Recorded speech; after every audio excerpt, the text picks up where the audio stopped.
देखिए, झारखंड के जितने सारे स्टूडेंट जो 12 क्लास के हैं उसके लिए इकोनॉमिक्स का आंसर किया गया है। आप लोग मिला लीजिए आपका कितना सही हुआ और कितना गलत हुआ, और आप लोग कमेंट में ज़रूर बताएं। तो पहला क्वेश्चन में पूछा गया है कि सीमित साधन एवं असीमित आवश्यकता का विचार किसने दिया था। तो इसका राइट आंसर हो जाएगा एडम स्मिथ। क्या हो जाएगा, आप लोग मिला लीजिएगा, एडम स्मिथ। उस वक्र का नाम बताइए जो आर्थिक समस्या को दर्शाता है। जो आर्थिक समस्या को दर्शाता है उसका नाम है उत्पादक वक्र। क्वेश्चन नंबर 3 में पूछा गया कि आर्थिक समस्या मूलतः किस तत्व की समस्या है। तो इसका जो राइट आंसर हो जाएगा वो चयन की अभी समस्या है। वस्तु की हर अगली इकाई के प्रयोग से सीमांत उपयोगिता क्या होता है। तो सीमांत उपयोगिता घटती है। किसी समान वस्तु की मांग वक्र की ढाल होती है। जो मान वक्र होता है उसकी जो ढाल होती है वो ऋणात्मक होती है, ऋणात्मक।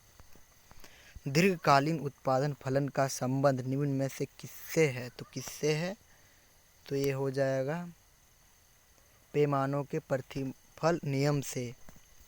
किस बाजार में AR बराबर MR होता है। तो इसका जो राइट आंसर हो जाएगा एकाधिकार प्रतियोगिता बाजार। पूर्ति निम्नलिखित में से किसी भी जुड़ी है, मतलब किससे जुड़ा हुआ है पूर्ति। तो इसका जो साइड आंसर जो हो जाएगा A और B दोनों हो जाएगा। किस बाजार में वस्तु विभेद पाया जाता है, मतलब वस्तु का विभेद पाया जाता है, उसको कहते हैं विभेद। पूर्ण प्रतियोगिता बाजार। निम्नलिखित में कौन स्थिर लागत नहीं है, मतलब स्थिर लागत नहीं है। तो इसका जो राइट आंसर हो जाएगा वो कच्चे माल की लागत को स्थिर लागत नहीं कहते हैं। किसी वस्तु का मूल्य निर्धारित होता है, किस पर वस्तु का मूल्य निर्धारित होता है। तो मांग और पूर्ति दोनों के द्वारा होता है। प्रत्येक बाजार दशा में एक फर्म के संतुलन के लिए कौन सी शर्त पूरी होनी आवश्यक है। तो इसका जो राइट आंसर हो जाएगा MSE वक्र MR को नीचे से काटता है, जो इसका राइट आंसर हो जाएगा। क्वेश्चन नंबर 13 में पूछा गया है कि औसत लागत वक्र का आकार कैसा होता है। तो कैसा होता है, तो उल्टा U के जैसा होता है, लेकिन यहाँ पर नहीं दिया है, इसलिए इसका आंसर हो जाएगा U अक्षर जैसा, जो ऑप्शन नंबर में दिया गया है। क्वेश्चन नंबर 14 में पूछ रहा है कि उत्पादन का सक्रिय साधन है। उत्पादन का कौन सा साधन है, तो उत्पादन श्रम का साधन है। मूल्य वृद्धि से गिफिन वस्तु की मांग, जो गिफिन वस्तु है वो क्या हो गई, तो मूल्य वृद्धि हो गई, मतलब बहुत ज़्यादा दाम का कुछ होगा तो उसका घट जाती है, हो जाएगा घट जाती है। सामान्य कीमत स्तर पर अध्ययन किया जाता है, मतलब सामान्य कीमत पर अध्ययन किया जाता है। तो समष्टि और व्यष्टि दोनों में, मतलब A और B दोनों। तृतीय क्षेत्र में कौन सी सेवाएं सम्मिलित है। तो ये होगा संचार। राष्ट्रीय आय का मापन निम्नलिखित में से किस विधि से किया जाता है। तो इसका जो राइट आंसर होगा उत्पादन विधि भी होता है, आय विधि और व्यय विधि, उनमें सभी। तो इसका राइट आंसर इनमें सभी।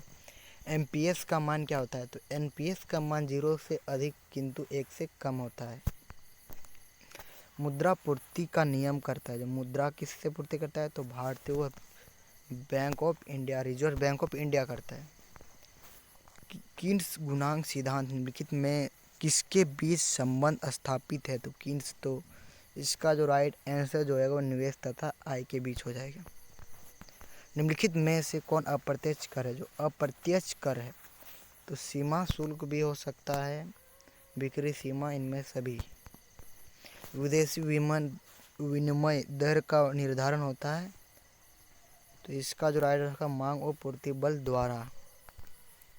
मुद्रा का कार्य क्या होता है, तो मुद्रा का कार्य होता है विनिमय करना, मूल्य मापक, मूल्य का संचय, इनमें सभी। तो इसका राइट आंसर होगा इनमें सभी।